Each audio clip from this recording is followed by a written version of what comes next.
Welcome to the podcast that guides men to demystify and develop their intuition. I'm your host, Doug Bites. Let's dig into the science and expand your horizons.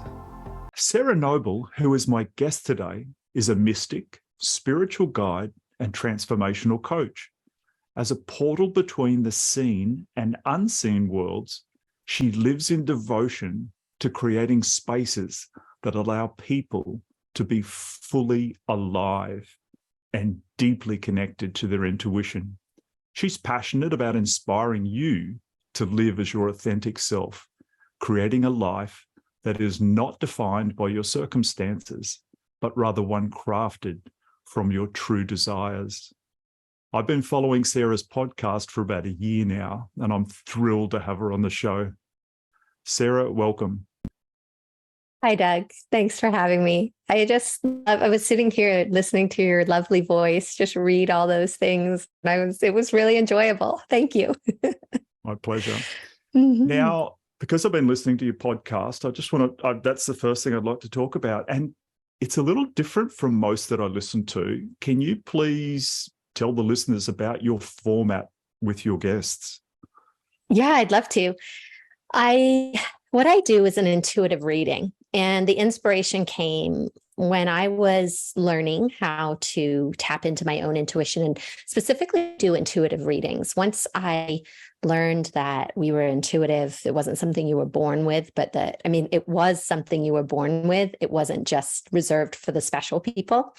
I got really, really curious and excited, and I wanted to learn how to do intuitive readings. So I would go to this class and practice every Wednesday, and I do these sort of 15 to 20 minute readings going around, sitting at different tables, and we would practice. And then years later, when I was taking my, what I'm doing, my work in the world to a deeper level, I got this intuitive inspiration of those readings, those short 20-minute incredible snippets into people's lives. That gets to be a podcast. And so I just followed the thread. It was like the podcast came to me and said, this is what we want to do. So rather than interview, I have a guest come on and they bring a question, something that they're wanting guidance on, maybe a challenge they're having. And we just dive in, and I channel the information, and through it, we create a conversation. There's some coaching, some intuiting. It's just kind of this flow of combination of information that comes in to really support them on their journey. And I see things they can't see because I'm tapping into their intuitive wisdom rather than inside of their mind or the beliefs and stories that they tell themselves. When we go into intuitive space, it's really about the true self and what's really going on underneath it all. Yeah, I know. And for the listeners, I've wanted to put my hand up and go on Sarah's podcast, but it's just, I've been too scared because she sees right through people. I'm sitting and I listen and I'm like, wow, this is crazy stuff. And so if any of you out there have more gumption than I and want some help in your life and some direction, in the show notes, there's all Sarah's information, her how to contact her, etc. I'd recommend it. And if you're thinking, oh, sounds a bit unusual, listen to her podcast. They're not long. They're like less than 30 minutes or so, are they, Sarah? Mm-hmm. Yeah. So now on your intro to your podcast says you've been on a transformational journey for 25 years. You don't look that old, but when did you start this? Can you share about your journey and how it's led you to where you are today? Yeah. So 25 years ago would be sort of the catalyst moment, I suppose. I believe I've been on a journey since I was born, just the family I was born into, the set of circumstances, and how at a really young age, I just had this desire to know God. And my family didn't go to church because of some circumstances. So at 8 years old, I found a neighbor family to go to church with. And then they moved away and I found another set of neighbors to go to church with. It was like something inside me just needed to know, who is God? What is God? And it led me on this wild journey. And I would say probably in my teenage years, there was a period where I turned away from God of the church, and sort of this more punishing God was sort of who I had learned about. So it wasn't resonating. It just couldn't get any deeper into it. And so I kind of went off meandering on my own for a while. And then it was right around 25 that things started getting interesting in my life, let's say. There was a lot of chaos. Things were on the inside falling apart. Like maybe on the outside, it didn't look as bad, but definitely on the inside, there was a lot happening that I just was having a harder time navigating and managing. So it sent me on a journey. I ended up on a yoga mat. I ended up in a therapist's office, and it was the beginning of realizing that I was more than my thoughts, feelings, and what I perceived about the world. And I remember one of the first times in that therapist's office, he said, "You don't have to believe what you think." And I just looked at him perplexed, like, I don't even understand what you're talking about. Like, what do you mean? And it was the first time that there was this idea that I was separate from my thoughts. I was separate from my stories. I was separate from all the things that happened to me, that actually the truth of me underneath was something different. And that really turned up the heat on me wanting to know more. And it took a spiritual path again. With it being on the yoga mat, the God that I was introduced to was really loving and kind. And actually, I was also that God. So it really shook the foundation of the Christian religion that I had learned in the beginning. And that exploration of that, there was something in there that just really kept moving me forward. And part of this catalyst was that I was very not happy in my life. Like I just knew there was more. I graduated college, I'd gotten a job, I was living with friends, I was hanging out, having fun, and yet life felt empty. Like there was this part of me that knew that there had to be more to life than just doing these things we were supposed to do. And I met this guy, and 2 weeks in, we decided we were going to put all our stuff in storage and drive to South America. And I did. And it was like this wild thing that people just were like, "What are you doing?" And I was like, "I don't know, but I have to do it." And it changed my life. That was where everything started to shift. And I saw there was just so much more to life, and so much more to me, so much more to this existence. And I really just kept following the way that I experience it, is this thread that comes sort of from my heart that just guides me gently forward, and sometimes pulls me, sometimes pushes me, depending on how much resistance I'm in. But it's always been there, like this guide. And that was as I started to tap into my intuition. That was also part of it. It was what is this? What is this thing that I can't explain? It doesn't make sense a lot of the time, and yet I have to do it. I have to follow what it's saying. There's something about that. So that was how I started. Right. And so when you're sort of just saying at the end there, like it was something you had to follow, like what, and you did, like getting in the van and heading to South America. But what do you think would have happened if you hadn't followed it? Oh my gosh, that's a good question. I like to think that there would have been another moment. I think that this part of me is so resilient and is so determined that if it wasn't that, it would have been something else, because it's really hard to ignore that part of me. And anytime I have tried to ignore it, things get harder, and not in a good way, not in a way that makes me want to choose something different. And so, gosh, if I do believe something else would have happened. I feel like we're always on the path. And even if we don't make this choice, there is another choice that comes. but yeah, I think about that in relationship to when I was 14, I was given the opportunity I grew up in the Bahamas, and the education system there isn't that great. And I was given this really incredible opportunity to go away to boarding school at the age of 14. And I would have left my family. Well, I did leave my family and the life that I knew and went to America, the US, to Florida for boarding school. And I was given the choice and I took it. And I think back on that young girl who, grew up in pretty hard times. And it was this gift that I was given to do something different with my life. And I was terrified. And yet I did it. And I know that I'm sitting here with you today because I said yes to that choice, because I answered the call. I went with my intuition over my fear. And I said yes, even though, it took me a year to acclimate to being inside of the school. And I cried and it was hard and I didn't like it and I struggled. I was getting terrible grades. It was very fiery. And yet I stuck it out. I was given the chance to leave as well, and I didn't. And so I believe that this part, we all have this part. It's just how much we're willing to let this part lead us and how much do we choose our fear?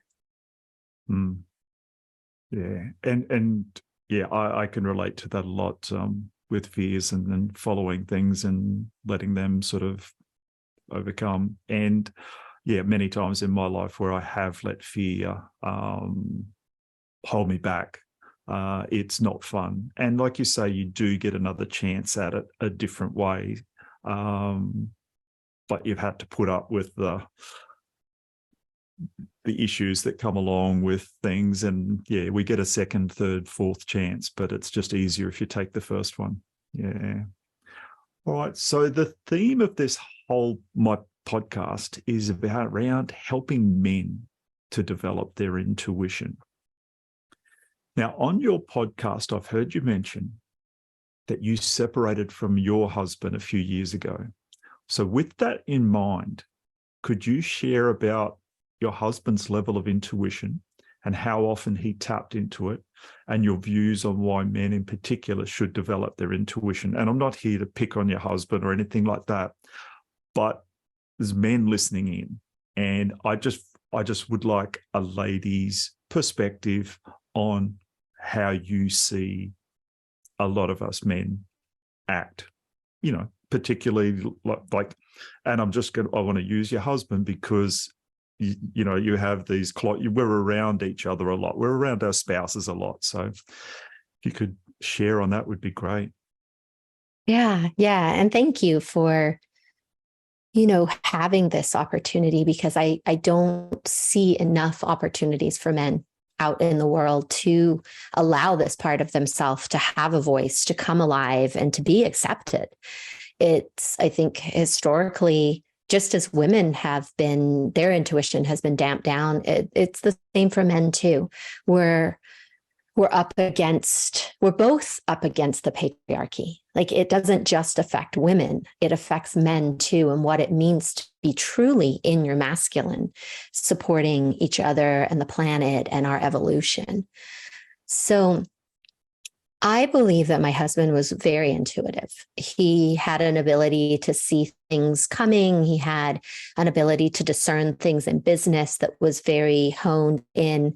And he had this very, very sensitive, loving part inside of him that he kept in a cage. And he allowed it out for certain parts of his life that I think he felt were okay and that were acceptable for a man to understand things at this level.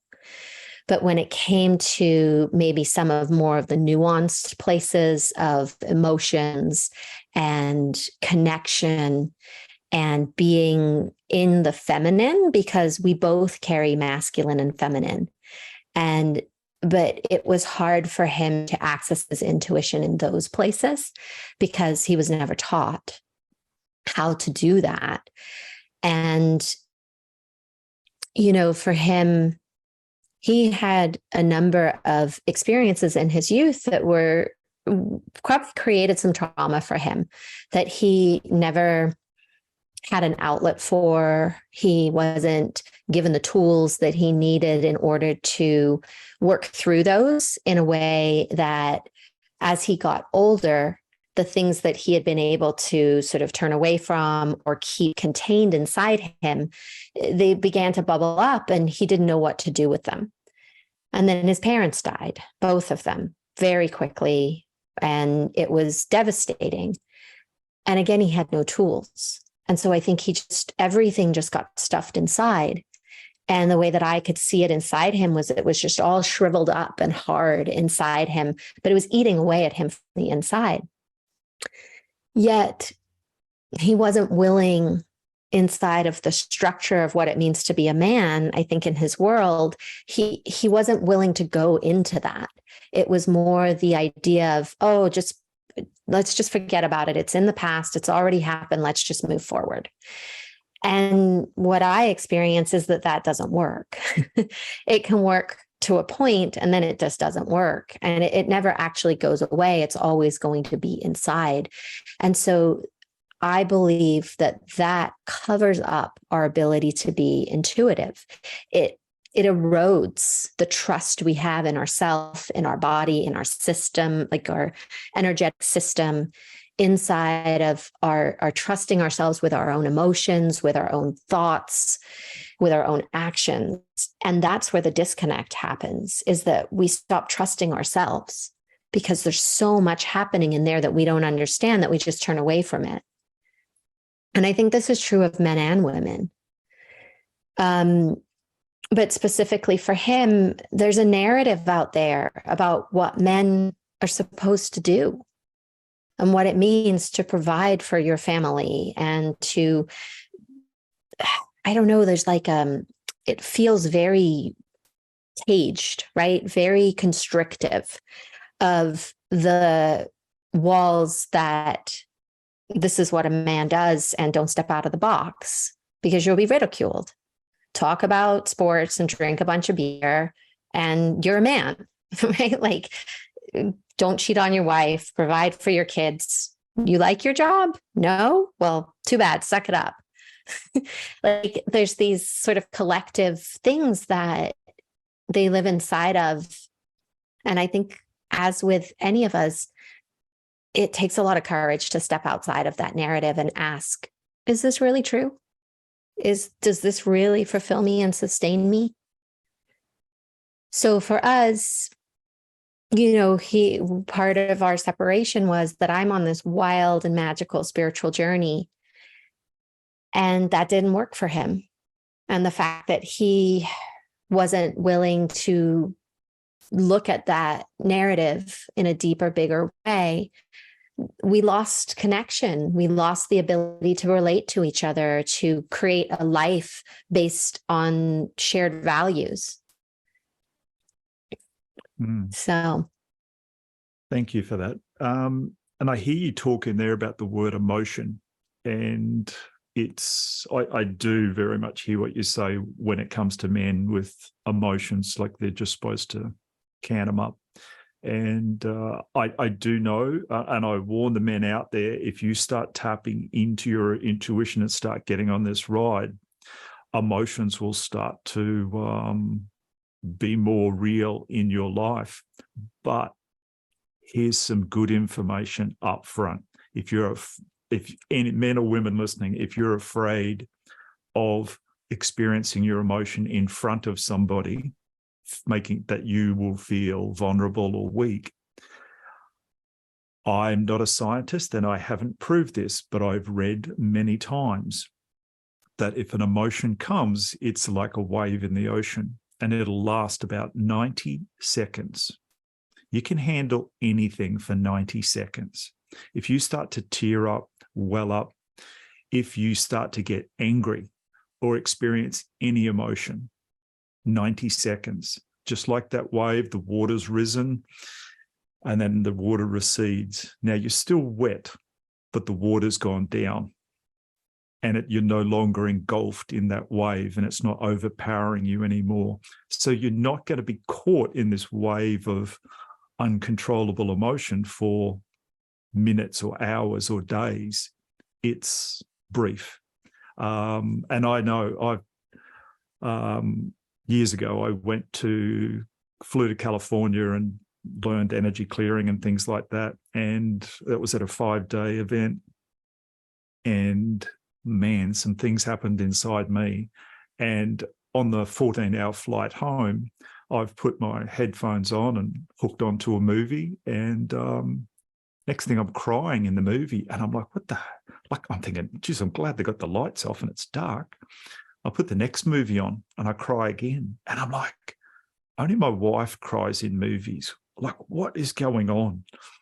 And then I put the third movie on because it's a 14-hour flight. And I'm just like, okay, I'm starting to get used to this now. Like, but I don't cry for very long. And so I start to realize. And so men, as Sarah said before, we're just taught to suck it up. So just suck up the emotion.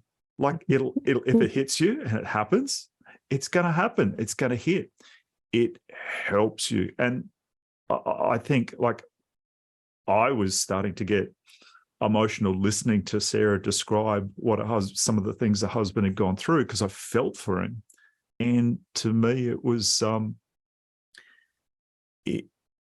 and she described there how we hold these things in, and it's not just men, women do it too. And it's sort of like the emotion gets caught somewhere. And I watched my father go through this when he was 11. His mother died. She got hit on her bicycle by a car. And this is, in 1941. It was near their home. The ambulance driver drove her to their house so the children could say goodbye. And then they took her to the hospital and she passed away. And when my father would get angry, he would become a naughty 11-year-old boy. He would go back to that day. And he never ever talked about his mother dying. Like we had to drag the information out of him, but it was like he had a very emotional moment and he didn't know or have the tools on how to let it go. And so man, let those emotions out, experience them, don't hold them in. Thank you for that, Sarah. That's I never. Yeah, it's just the fact that you use that word emotion, it just suddenly stirred that in me. Yeah. Thank you for sharing that. Yeah. As you were talking, sometimes what can be hard, I think about my journey of me processing emotions. And it can be tricky, right? If we're inside of relationships and we're in our house with our kids, with our spouses or our roommates or whoever we live with, if we're processing emotion and we're either crying or angry, or we've got all this stuff going on and we're trying to get dinner ready and do the dishes and put the kids to bed. And what really helped for me was carving out time in my day to process emotion. And I would specifically get up and sit in a meditative state and bring up memories of things that I knew would trigger me and make me angry or make me sad. And I would let the emotion come out in this sort of contained place where, everyone else is still sleeping. So I can have some privacy with letting this move through me. Or I'd be driving in my car and all of a sudden a song would come on and I would start welling up. I'd pull over.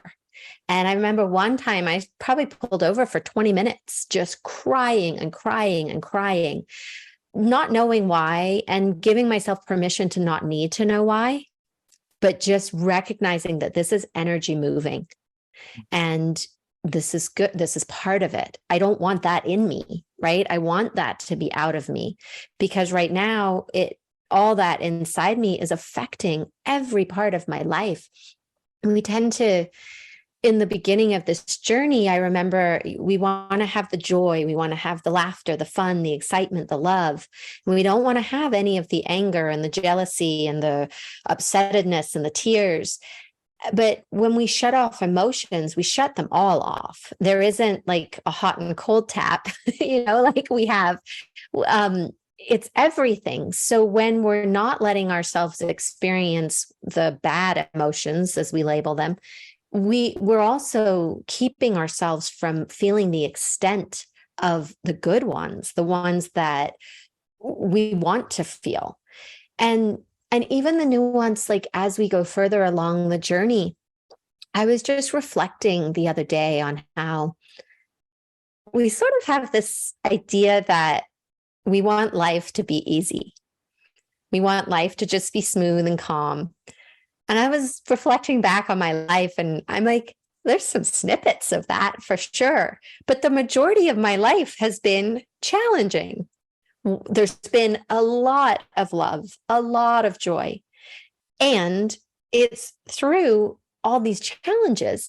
And so I was laughing at this idea that how I sort of have this pretense that life's just going to be fun and easy. I don't think that's why we're here. And when we can really accept that it's all of it, that there's a sense of peace that we find, that there's a sense of settling into our life for the ride, that it's all of it. It's that we're here for. And so it is all of those emotions as well. And even though, 25 years in, I still get angry. I still shout at my kids. And then I'm like, what am I doing? Like I have to catch myself. I have to look at why and see what's happening. I believe it's a life journey. If we want to just go sit in a cave and meditate for 25 years, I'd probably be in a very different place. But at the same time, I wouldn't have lived this rich and full life that has had so much beauty in it and so much pain. Yet it's all of the journey. Yeah, I hear you. And to me, the universe doesn't discriminate with emotions. Like we're going to get them all. The ones, and like you say, like we call them good and bad. And I just like to think ones we enjoy, ones we don't enjoy. There's just you are going to get them. And I loved how you brought that bit out, that if you really want to have a good life and enjoy the good times, you've got to let the unenjoyable times happen as well, because the polarity, you can't have light without dark. You can't have happy without sad. There is no happy if there is no sad. There's nothing to compare it to. If you were always happy, that would become dull eventually. And yeah. All right, just to change tracks slightly here, but obviously still talking about our intuition. I'd like to know your thoughts on what intuition is not. Do you think people can confuse intuition with ego or anxiety because they think it's their gut talking to them? Yes. I think we live inside of patterns, and we learn through repetition. And I think that we can have a certain feeling or sensation that is possibly not our intuition, yet we've practiced it. And so when we practice the same pattern, I think that we can get misguided in that place. And the way that I see this coming up is people wondering if it's their fear versus their intuition. They have a really hard time discerning. And so for me, a lot of it has been practicing with the body and understanding, what does my intuition feel like, sound like? How does it motivate me? And when I can play in those places, I learn the nuances of this being an intuitive hit versus, oh, my fear told me that I shouldn't do that. Whereas we might say, oh, my intuition told me, because you feel it in your body and you're like, oh, that's my gut sensation. But really what that is that's your power center clenching because it's afraid you're going to lose power or something like that. And really, it's not your intuition. It's a practiced defense mechanism by the body. And that was actually a little bit with when we were talking about emotions, this ties into it as well. There is really great value in really learning and processing your own emotions, because then the next step is really discerning what is yours and what is not yours. And there is a lot of collective emotion and thought patterns that float around us. And if we're not practiced at discerning, oh, this is my true emotion of sadness, this made me sad, versus the planet is grieving and I think it's mine and I personalize it. And now I can't get out of bed for 2 days as a big extent of it, or I'm walking around in this fog of just sadness for 2 days and I think it's mine, but I don't understand why I'm sad. It's because it's not ours. We have just, we haven't learned how to maintain those energetic boundaries. So the collective comes in. Sometimes it's the collective anger, the collective fear. And when we don't have a practice where we're really working with our own emotions and our own intuition and learning what feels the truth of us and our journey, then we can get caught in everybody else's emotions and thoughts. You know, one of my yoga teachers, she likes to joke when we're on our mats. She'll say, reel your thoughts in. Your neighbor does not want to be thinking that right now. You know, like with this idea that we're sharing everything. And so when we have a practice, when we have a commitment and a devotion to ourselves and our journey, we learn that a lot of what is going on, we don't need to be actually even feeling that right now or thinking it or experiencing it, because we can just say, no, thank you, when we're trained and learned in what is our truth. Yeah, the listeners are going to say, "Oh, Doug, you're not going to use this one again, are you? This analogy?" But it's just coming to me. I just have to, like, we talked before we started recording about age, and I am quite a bit older than you. And I don't know how it was when you got your first car or were in a car, but back in my day, the radio in the car, we had a dial, we had to spin it, and when we changed stations, we got static in between the stations. And so I'm hearing you talking there about trying to know what's yours and what's not yours. It's practice at tuning into the dial on the radio, and there's static in between. And then there's, you know, it's your station or it's a different station you're not listening to. And we're practiced at tapping into and recognizing these messages. And it's and I guess what I was hearing you say there too, you're learning to interpret what's, you know, and you go through a radio station and you start flicking through and listening to the different things you hear. It's like, oh, this is my style of music, I'll stop here and listen because this is where I'm comfortable. Or this sounds like the news in another language, like I'm not comfortable here, just let's go by here.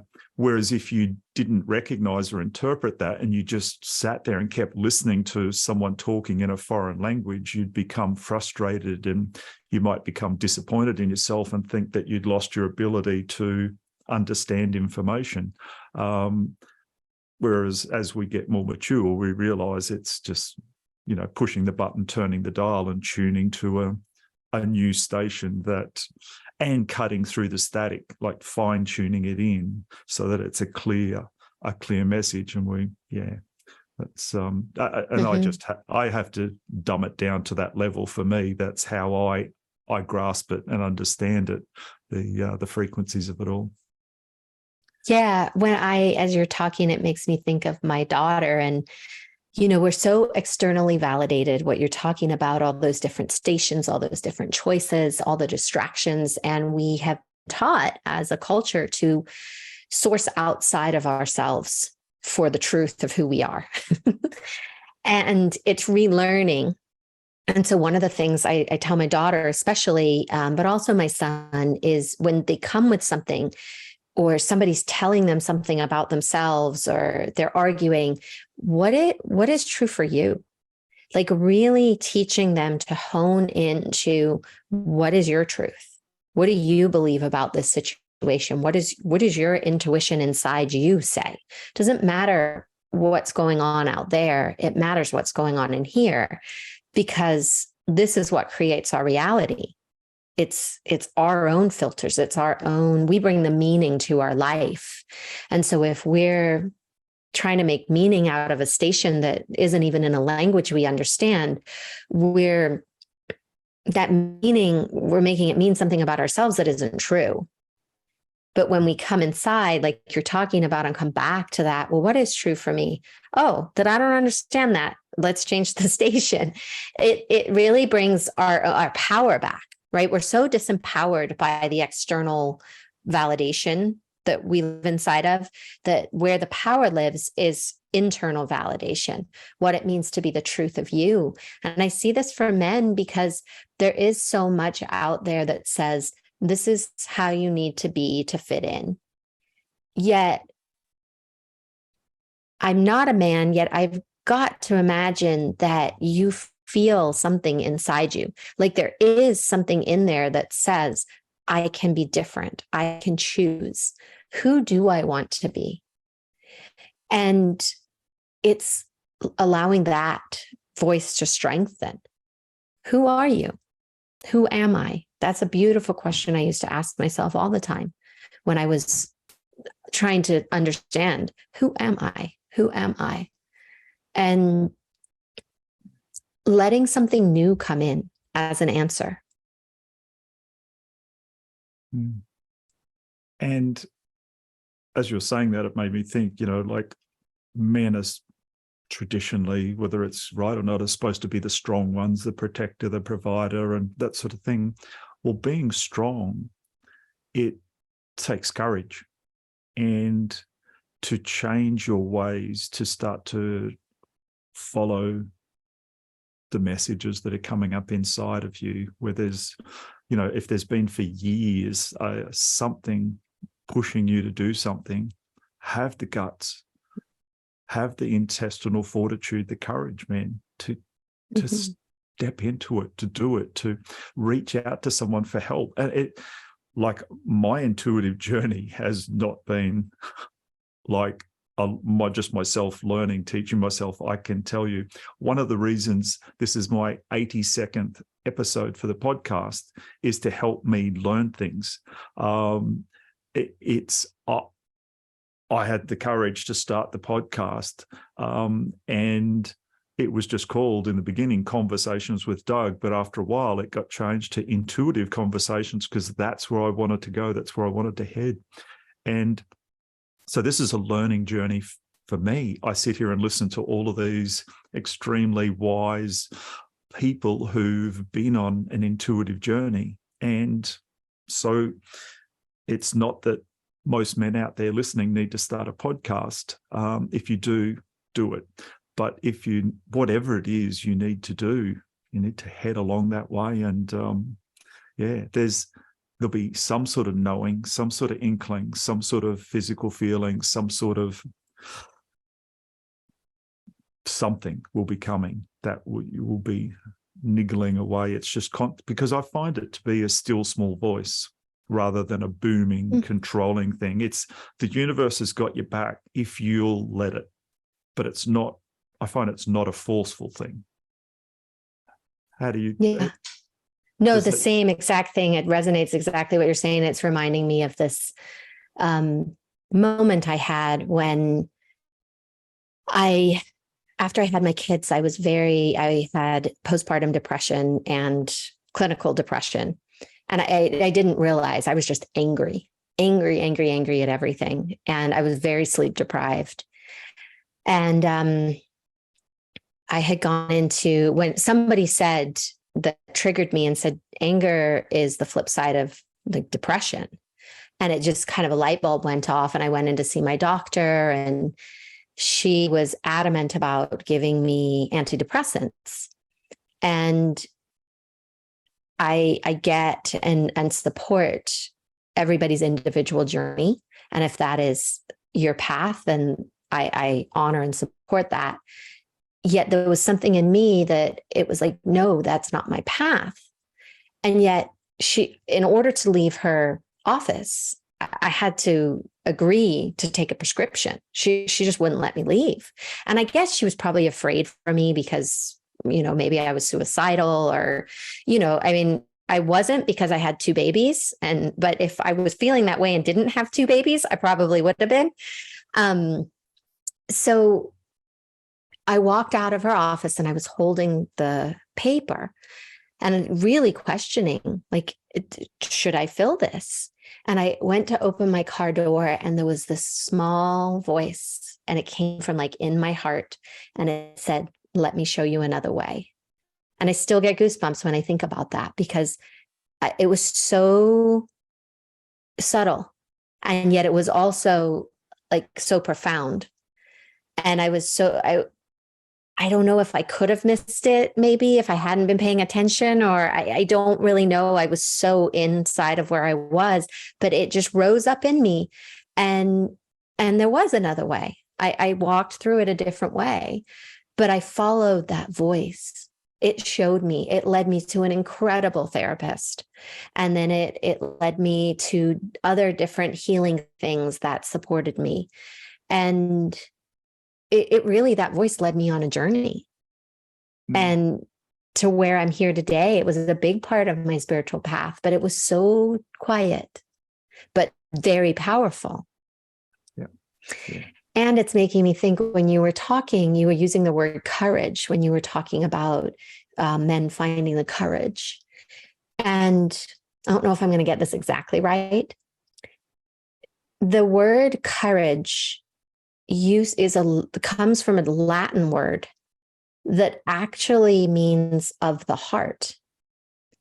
It doesn't mean what we mean courage today is like to go out there and fight a war or having the courage to, muscle through and get it done and fight. It was a very tender thing that was of the heart. And it was finding this place in your heart that would lead you. That was courage. So nice. Mm-hmm. All right. So in your experience, how does leading a life of following your intuition contribute to a more fulfilling life? Now, we've sort of touched on that, but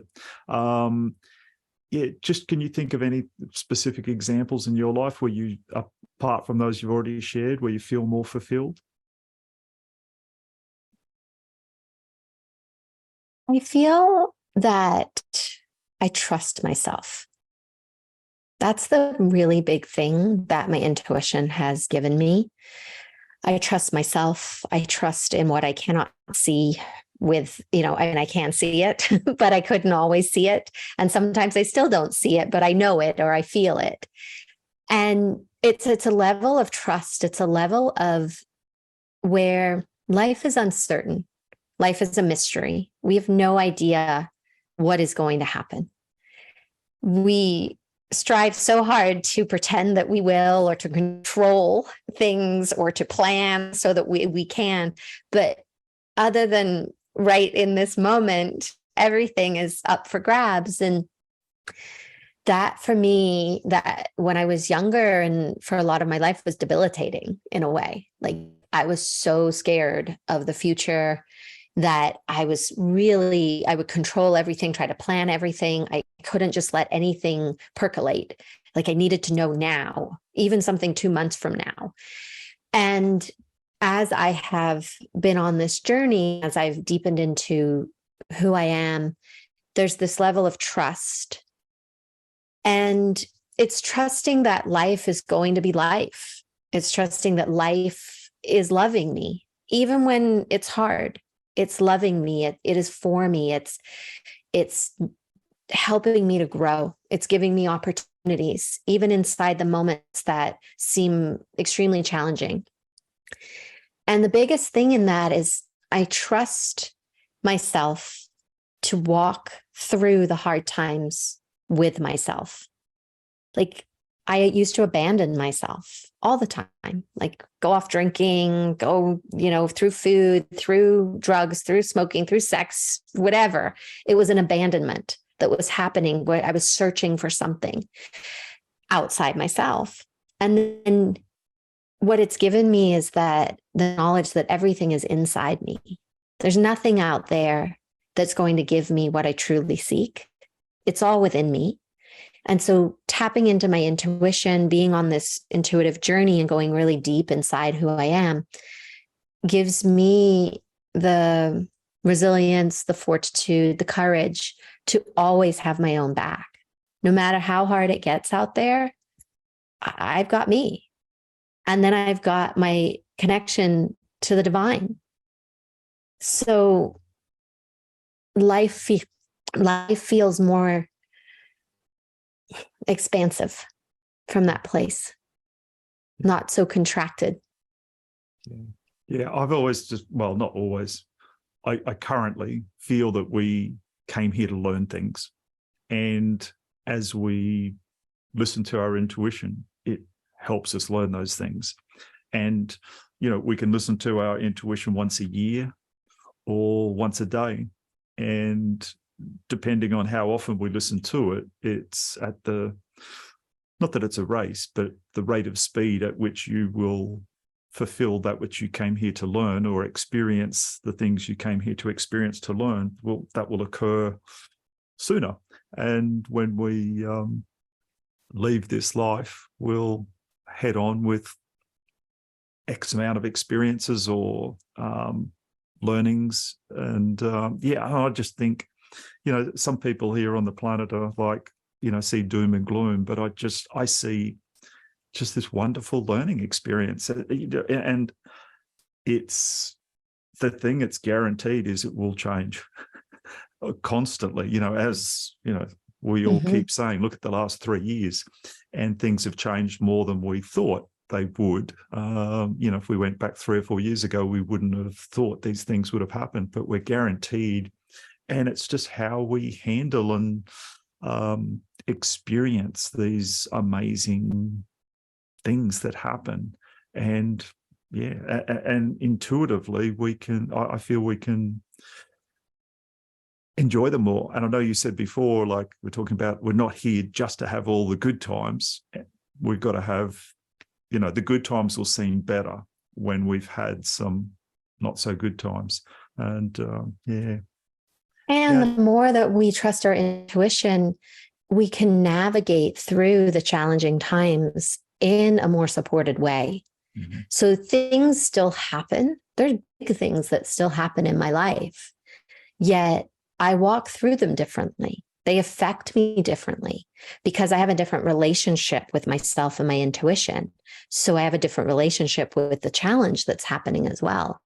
It is such an incredible gift to be able to look at our challenges as opportunities. It's one of the things I'm passionate about teaching, is that the obstacle is actually the path. It's not something we have to get over or get through or deal with or wait till it's over. It's like, no, everything you want is in that thing you're running away from. That thing is it. So run towards it instead of running away from it, and life will change. Like it's here for us. That's very powerful. Mm-hmm. Yeah. It's not the standard advice we get from most sources. Yeah. Run to the problem and embrace it. Yeah. Wow. My next question I've got on the list here for you is about meditation, energy practices and things like that. Do you feel that they help strengthen our intuition?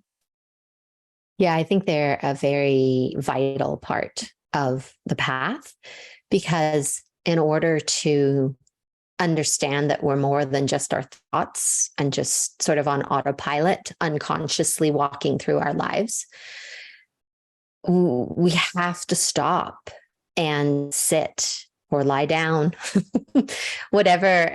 For a while when I was really getting into meditation deeply after my kids, I couldn't sit up because my back hurt so badly through my pregnancies. So I laid down, and it was incredible.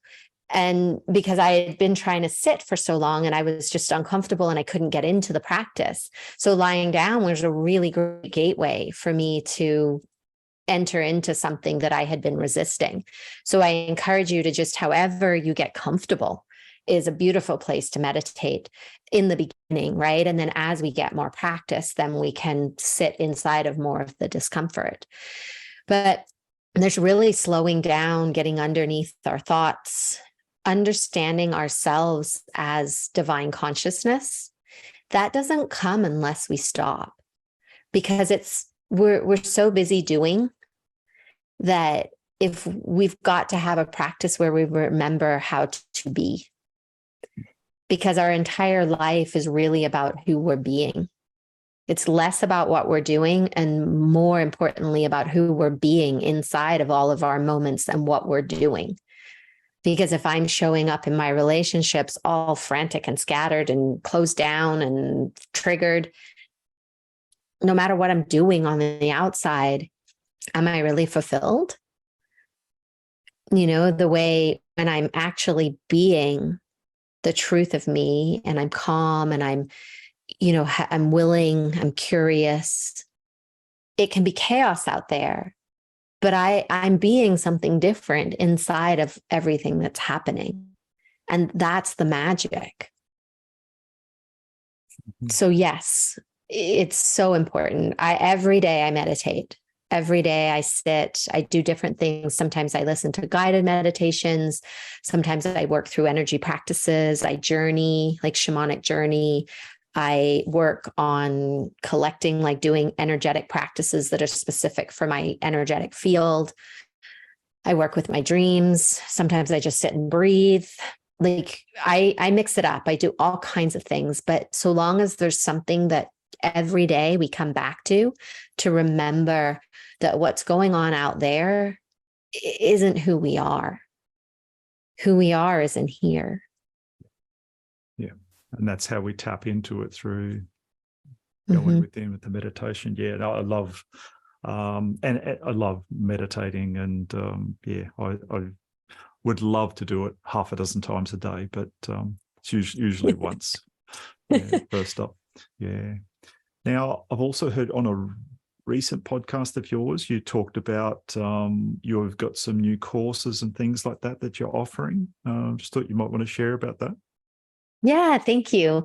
Yeah, I've been just because in the last few weeks, Spirit has really been coming in this energy of creating community, that we're in this together. We're here to evolve together, and we're all connected. And so wanting to create spaces where we can come together, learn together, grow together, transform together. So I'm launching a new group mentorship, which is something I haven't done before. It's really exciting. I mostly work with private clients, but I'm bringing together a new group mentorship that starts in September. So that's very exciting. and that's all I also online? It's all online. So wherever people are, they can join us. I also I'm putting together a workshop that is a free workshop that will be live in the next few days. I have a free gift on my website that is called Ignite Your Intuition.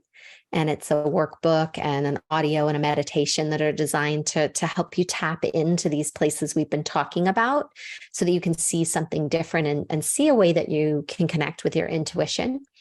And then I also do one-on-one mentoring. So yeah, lots of ways. And the podcast, if anybody wants to be a guest, I would love to have you on the show. and you too. Yeah, I know. I'll get on there. I will. I'll overcome my fears. So if people want to go on the podcast, they through your website? I'll give you a link, because I'm in the process of redoing the page that has that information on it. So because Haley has been working on those things, I'll send you a link. Okay, great. And then you can include it. Yeah. All right. So people are going to get a free reading from you, as long as they're willing for a few other people around the planet to listen to it. Yeah. Yeah. And one of the things too is, though, that I give everybody the opportunity to be anonymous. So you can use whatever name you would love to use. You don't have to be out there and that's actually one of the changes. Like I was doing more promoting, and we've gone back to the basics with this last episode of where it's anonymous. Right. So there's this real beautiful place that we land inside the reading. So I'd love to support anyone who's listening. Okay, excellent. That's good. Yeah, well, I think we've covered some really good info for the men, and I'm sure there's a few ladies out there listening in too, and to help us and give us good reasons on why we need to develop it. So it's not going to always make our lives awesome, but it's definitely, like I said to you before the podcast, if men can make one better decision a day, and if all the men on the planet did that, like, I think the ripple effect in a matter of weeks or months would be crazy. Like that, we would just be living in almost utopia. Because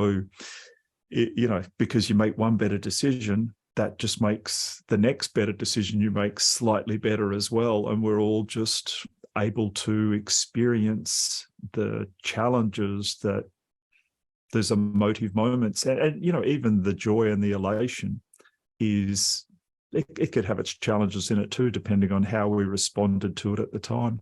But that's what I'm all about. And I love what you've brought to the show today, and little different angles on things, and telling us that main thing that we want to run away from right now is probably the next big thing we need to be running to. That's that's a great reminder, that one. Yeah, and we might not be able to even grasp why or how or what would I do if I do go towards it. But I think if we head towards it, it'll show itself on what it's got for us. Yeah, excellent. Yeah, and as you say that, right, like you're talking about making better choices, and how I frame that in my life is that better choice is the choice of my heart, not necessarily what's better for other people, right? Because we can get caught sometimes in, oh, well, I probably should. This is a better decision for my family. This is a better decision for my boss. This is a better decision in those regards. Where I found the magic lives is that when I make a more aligned choice with my heart. And sometimes that choice is going to hurt other people, I've found. But something new and different comes out of it that I didn't even expect. Because it's in those, and I'm not talking about intentionally hurting people, but in those places where we people please, where we should ourselves, where we do the things we don't want to do, where we say yes when we mean no. It's in those places that I think we're talking about, where those better decisions are the ones that support you and are of your heart, that this is for you, and that it might be shaky to the others around you initially because they're not used to you saying no to them. But guaranteed in a month from now, that will be an entirely different relationship, probably for the better for everybody, because you had the courage to say no. Yeah, I like to think of that as a healthy selfishness, where it's going to make you a better person. It's going to increase your frequency, make you more pleasurable to be around. It might not seem like that, and we can't see how that will happen. But it's not a selfishness. It's a healthy one. We're doing it. We know it's going to better ourselves, and when we're better, we just shine better to those around us. So, I get that one. Yeah. Mm-hmm. When our own cup is full, we can give. There's this analogy that I heard years ago that was so beautiful, that if, we talk about filling our own cup, but it was, the cup is on a saucer, and you fill the cup so much that it overflows into the saucer. And then you give to others only from the saucer, never from your cup, because then you get depleted. But if you're giving to others from the overflow, there's always enough for everybody. Yeah. And that's beautiful. Beautiful. Yeah. All right. Any final words, or do you think we've said it for today? I've loved this. We've been all over. It's been wonderful. Trust yourself, choose you, follow your heart, even when it doesn't make sense. Mm-hmm. But yeah, it's a wild ride. And I think the more that we remember the truth of who we are, that we can enjoy that wild ride rather than just clinging on, waiting for it to be done. Yeah, you can sort of direct the ride a little, even though it's wild. And it might make it wilder, but you can sort of see where it's headed, where that roller coaster is headed. Yeah, love it. Yeah. Thank you for what you brought to the show today, Sarah. I've enthralled, absolutely enjoyed it. And I'm sure all the listeners will be taking a lot away from today. Thank you. Well, thank you for having me. I've really enjoyed it. My pleasure. All right. Thanks, everyone. Bye-bye. Well, we're at the end of another thought-provoking episode. Remember to subscribe so you'll be alerted to new episodes. I want to say thank you to the men who are joining me on this journey of intuitive development. I truly hope our time together has expanded your reality and reinforced trust in your ever-reliable gut feeling. Embrace your intuition. It will not lead you astray. Until next time, stay tuned, stay curious, and trust your gut.